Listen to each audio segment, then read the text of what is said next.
Hello guys, now we have Ruger from USA. Let's see how it looks and what is inside.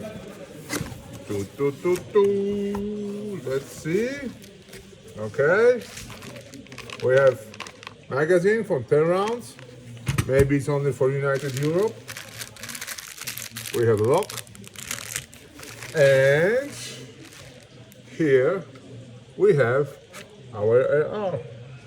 And let's see if there is any need to prepare it before shooting. So, first of all, you can see the surface. It's full in oil. But let's see inside how it looks.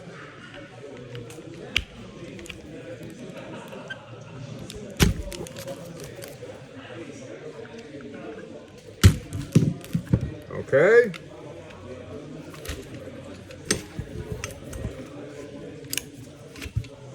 You see, there is a full of oil here inside. Let's check the bolt.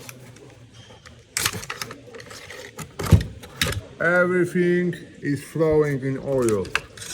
You see?